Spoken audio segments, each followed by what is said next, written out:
Indahnya kebersamaan. Mazmur 133 ayat 1 sampai ayat yang ketiga. Judulnya adalah persaudaraan yang rukun. Nyanyian ziarah Daud. Sungguh alangkah baiknya dan indahnya apabila saudara-saudara diam bersama dengan rukun. Seperti minyak yang baik di atas kepala yang meleleh ke janggut Harun dan ke leher jubahnya. Seperti embun gunung Hermon yang turun ke atas gunung-gunung Sion. Sebab kesanalah Tuhan memerintahkan berkat kehidupan untuk selama-lamanya. Amin. Ini mazmur yang sangat indah sekali ya. Kalau kita boleh memakai sedikit imajinasi kita, maka kita bisa melihat begitu indahnya. Pemazmur ini menggambarkan satu persaudaraan, satu kebersamaan itu. Seperti embun dikatakan. Dari gunung Hermon turun ke atas gunung-gunung Sion. Seperti minyak yang mengalir dari kepala Harun ke janggut dan jubah. Memang kebersamaan itu adalah sesuatu yang sangat indah. Pemazmur berkata, sungguh sangat indah, sungguh sangat baik, alangkah baiknya dan indahnya. Ada beberapa terjemahan yang mungkin bisa memberi gambaran yang lebih lagi bagi saudara yang bisa menangkap. How good and pleasant, how good and how sweet. Begitu indah, begitu baik, begitu menyenangkan, begitu manis. So wonderful and so beautiful. Saya yakin semua orang sangat menginginkan kebersamaan. Tuhan juga menginginkan, Tuhan juga memandang begitu indah kebersamaan itu. Sehingga ketika Tuhan melihat kebersamaan di antara anak-anak Tuhan, maka tidak ada lain yang bisa diperbuat oleh Tuhan kecuali hanya mencurahkan berkat-berkatnya. Amin.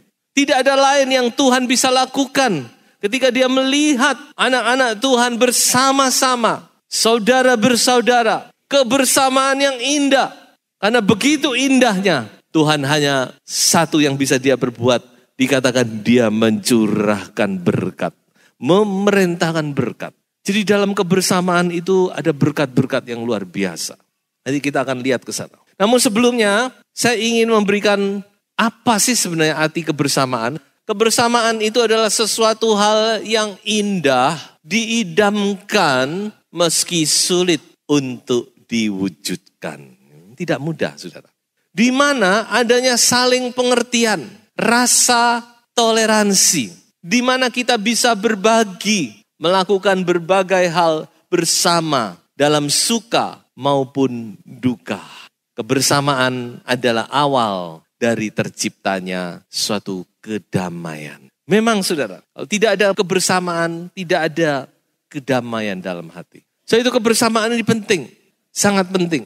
Dan dikatakan semua orang rindu, tapi tidak mudah. Karena kita ada di dalam suasana Natal, saya akan tunjukkan kepada saudara bahwa dalam Natal itu sendiri adalah satu peristiwa yang syarat penuh dengan yang namanya kebersamaan itu. Mungkin kita tidak melihat itu selama ini. Tapi mari kita lihat peristiwa Natal itu dari awal sampai akhirnya itu penuh dengan yang namanya kebersamaan.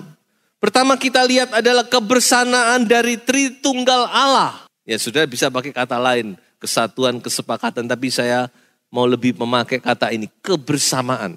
Bagaimana Allah Bapa, Allah Anak, Allah Roh Kudus itu bersama-sama mewujudkan Natal. Mewujudkan keselamatan ini. Allah Bapa memberi. Karena kasih dia memberi, merelakan anaknya yang tunggal. Yesus Kristus Allah anak. Karena kasih dia juga memberikan dirinya. Dia yang diutus. Bapa mengutus, anak diutus. Dan Roh Kudus yang mewujudkan segala perkara. Mulai dari kelahiran Yesus sampai kebangkitan sampai naik ke surga. Jadi kita melihat di sini ada kerjasama yang sangat erat. Kebersamaan yang sangat erat. Bapa, Anak, Roh Kudus bersama-sama bekerja dengan begitu erat, begitu rapi untuk mewujudkan keselamatan bagi dunia ini. Berikutnya, Yusuf dan Maria. Kita melihat bagaimana kedua pasang suami istri ini. Mereka benar-benar mempunyai satu kebersamaan yang indah, kompak. Kalau tidak kompak saya yakin Tuhan tidak akan pakai. Karena mereka menghadapi banyak tantangan. Mulai dari Maria mengandung sampai Maria lahir. Itu tantangan demi tantangan. Tapi kedua orang ini, sepasang suami istri ini, Yusuf dan Maria. Mereka bersama-sama punya kebersamaan yang baik. Untuk apa? Untuk melindungi bayi Yesus. Coba saudara baca di Injil Matius bagaimana mereka lari dari satu tempat ke tempat yang lain dengan pimpinan, dengan nasihat Tuhan dan pastinya untuk menghindar dari Herodes. Kebersamaan. Ayo keluarga-keluarga yang ada, saya menghimbau mari lebih kompak lagi. Suami istri kompak. Kalau suami istri kompak, ayah ibu kompak saudara. Anak-anak saudara pasti berbahagia. Yusuf dan Maria kompak. Bersama-sama. Kebersamaan para gembala. Mereka bersama-sama menjaga domba-domba di padang. Mereka dilawat oleh malaikat, oleh bala tentara sorga. Dan bagaimana mereka bersama-sama. Mereka meninggalkan anak domba mereka. Untuk datang mencari anak domba Allah. Kebersamaan para gembala. Sepakat, kompak. Kebersamaan para majus. Nah ini juga luar biasa saudara. Kalau saya renung-renungkan ini juga sangat luar biasa bagaimana beberapa orang majus, minimal 3 orang, tapi saya yakin pasti lebih. Mereka datang dari satu tempat yang jauh, mereka bersama-sama sepakat tujuan satu untuk mencari, menyembah raja, anak raja yang baru lahir. Mereka tidak tahu siapa itu, di mana alamatnya, dan mereka cuma bersama kompak mengikuti bintang. Ya, dan bagaimana Tuhan memimpin mereka kesasar setelah melewati padang rumput yang buas. Mereka ketemu raja yang buas, saudara-saudara. Raja Herodes. Tapi Tuhan bagaimana memimpin mereka akhirnya sampai ketemu dengan bayi Yesus. Mereka sujud menyembah. Mereka mau kembali kepada Herodes tapi sama-sama dihalangi. Jangan, lewat jalan lain. Mereka kompak lewat jalan lain. Kebersamaan para maju. Jadi kita melihat saudara, bagaimana tokoh-tokoh Natal, semua yang terlibat di Natal ini, mereka bersama-sama. Dan jangan lupa bahwa Natal itu pada hakikatnya juga adalah kebersamaan Allah dengan manusia. Apa sih arti Immanuel itu? Immanuel itu artinya Allah ada bersama dengan manusia, dengan kita. Jadi Natal ini sebenarnya ada satu peristiwa di mana Allah mau turun, dia mau bersama-sama dengan manusia. Allah dengan manusia mau menjalin satu yang namanya kebersamaan. Sejak Natal, maka Allah beserta dengan manusia, tidak lagi terpisah. Walaupun sekarang kita tidak melihat, tapi Allah lewat rohnya tinggal bersama dengan kita. Sehingga hidup kita jadi indah, saudara. Jadi kita melihat kebersamaan itu sesuatu yang sangat indah. Namun bukan hanya indah, tetapi jangan lupa kebersamaan itu membawa banyak sekali berkat-berkat Tuhan yang luar biasa. Dinyatakan lewat kebersamaan. Jadi bukan hanya indah, bukan hanya pleasant, bukan hanya sweet, bukan hanya wonderful. Tetapi di dalamnya ada berkat Tuhan yang luar biasa. Kalau ada kebersamaan, di situ ada berkat-berkat yang melimpah. Kalau saudara ingin rumah tangga sudah diberkati lagi dengan lebih limpah. Kebersamaan. Coba ditingkatkan. Antara suami istri. Jangan sampai ada sesuatu. Benar-benar kompak, sepakat. Saya percaya apa yang menjadi pergumulan dalam rumah tangga saudara. Nanti satu persatu Tuhan akan bereskan. Jangan sampai ada sesuatu antara satu dengan yang lain benar-benar kompak. Ada kebersamaan. Pasti Tuhan akan mencurahkan berkat-berkatnya. 3 berkat kebersamaan. Yang pertama, kebersamaan itu mendatangkan kekuatan. Nah, ini saya temukan di satu pagi. Saya kaget, tempe yang tadi malam jatuh di bawah meja sekarang sudah hilang. Akhirnya saya cari-cari, tempe ini digondol semut. Saya perhatikan, menarik sekali ini. Semut yang kecil bisa menggondol tempe yang ini ukurannya berkali-kali lipat tubuhnya. Karena apa? Karena mereka gotong royong. Ayo geret, sama 1, 2, 3, seret. 1, 2, 3. Maka saya foto dengan HP saya, jebret. Nah ini sudah. Ada kekuatan. Kalau mau ada kekuatan dalam rumah tangga, dalam gereja, tidak ada lain cara kecuali kita mau bersatu. Jika kita berpisah-pisah, bercerai-berai, satu dengan lain tidak ada kecocokan, tidak ada kerjasama yang baik, tidak usah diserang musuh, akan runtuh sendiri. Kalau kita mau bersama-sama, akan ada satu kekuatan. Firman Tuhan berkata gini, bila mana seorang akan dapat dikalahkan, 2 orang akan dapat bertahan. Suami istri bisa bertahan. Kalau 1 orang mungkin dia akan gampang lemah. Tapi kalau ada suami, ada istri saling menguatkan. Ayo kita kembali, kita bertahan, kita berdoa, saling menguatkan. Tapi dikatakan apa? Kalau tali 3 lembar, apa? Tidak mudah diputuskan. Ada luar biasa yang terjadi kalau kita bersama-sama. Kalau 1 tali mudah diputuskan, 2 tali bertahan. Kalau 3 tali tidak mudah diputuskan. Siapa 3 itu? Itu bisa bicara tentang suami istri, anak. Bisa bicara dengan suami istri, dengan Tuhan. 3 lembar tali tidak mudah diputuskan. Jadi kebersamaan itu mendatangkan satu kekuatan. Makanya itu jangan memisahkan diri. Karena ketika kita memisahkan diri, kita lemah. Tapi ketika kita ada di dalam komunitas bersama dengan anak-anak Tuhan, kita pun akan menjadi kuat.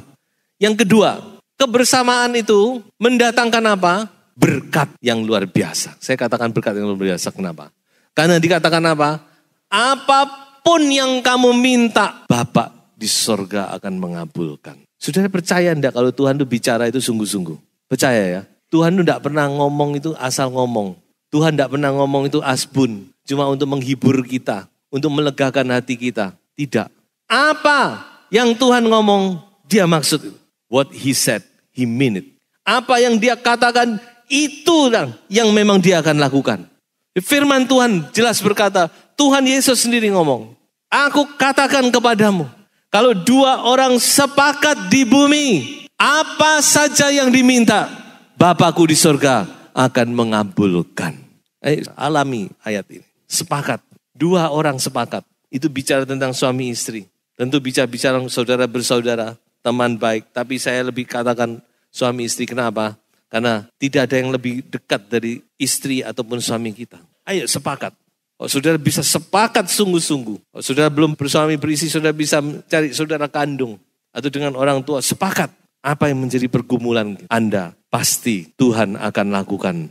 Tuhan akan genapkan. Tuhan akan kabulkan. Kebersamaan. Dan yang ketiga, berkat dari kebersamaan adalah mendatangkan mujizat.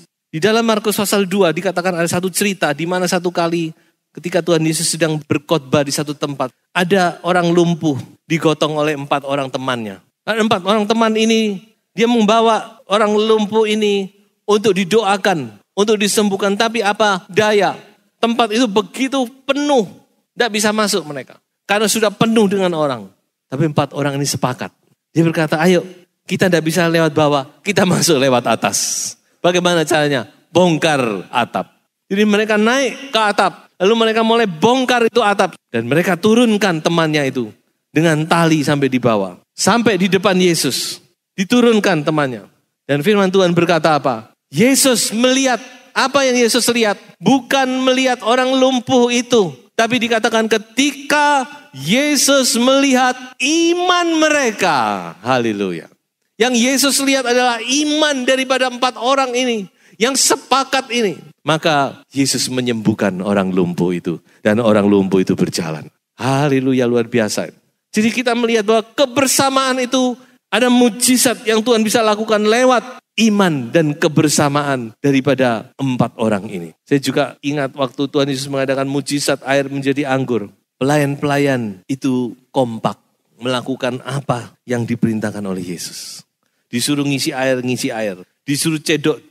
Suruh bawa ke pemimpin pesta, dibawa. Dan mujizat terjadi. Dan masih banyak lain lagi. Yonatan dan bujangnya, mereka sepakat berdua. Waktu itu bangsa Israel sudah kalah. Tapi mereka berdua sepakat, Yonatan dengan bujangnya, ayo kita coba masuk ke tempat musuh. Bujangnya berkata, ya aku sepakat dengan kamu. Mereka berdua maju melawan musuh. Mereka bisa membunuh 20 orang musuh. Tapi bukan itu. Akibat perbuatan mereka ini, musuh goyah, ketakutan. Dan Tuhan membalik situasi keadaan itu. Sehingga pada hari itu, justru bangsa Israel mendapat kemenangan yang luar biasa. Itu tercatat di dalam 1 Samuel, kesepakatan 2 orang, kebersamaan. Itu ada mujizat, saudara. Mari kita sepakat berdoa. Kita mau gedor pintu sorga itu dengan doa kita. Agar Tuhan mencurahkan berkat-berkatnya kepada kita. So itu pesan firman Tuhan. Saudara ingat ini. Jaga dan bertahankan kebersamaan. Yang sudah ada ditingkatkan dan dijaga. Jaga, kebersamaan itu harus dijaga semua pihak. Ayo kita sama-sama menjaga. Memang tidak mudah karena satu dengan yang lain punya karakter yang berbeda. Tentu kita punya like and dislike. Ya itu sudah wajar ya. Manusia punya like and dislike. Makanya tadi dikatakan diidamkan tapi tidak mudah diwujudkan. Tapi firman Allah sudah memberi kunci. Bagaimana supaya kita bisa menjaga dan meningkatkan kebersamaan itu. Coba kita sekarang baca bersama-sama. Filipi pasal yang kedua. Kita baca mulai ayat 1 sampai ayat 11.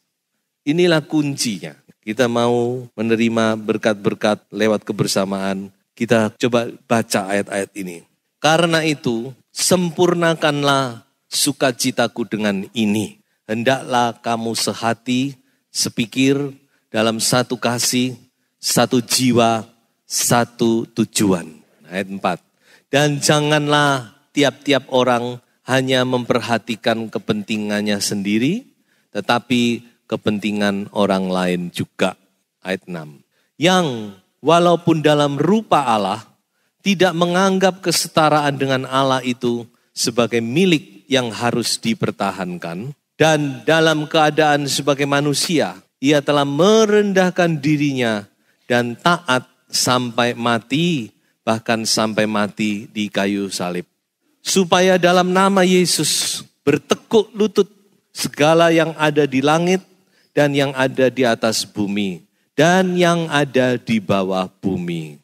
Dan segala lidah mengaku Yesus Kristus adalah Tuhan bagi kemuliaan Allah Bapa.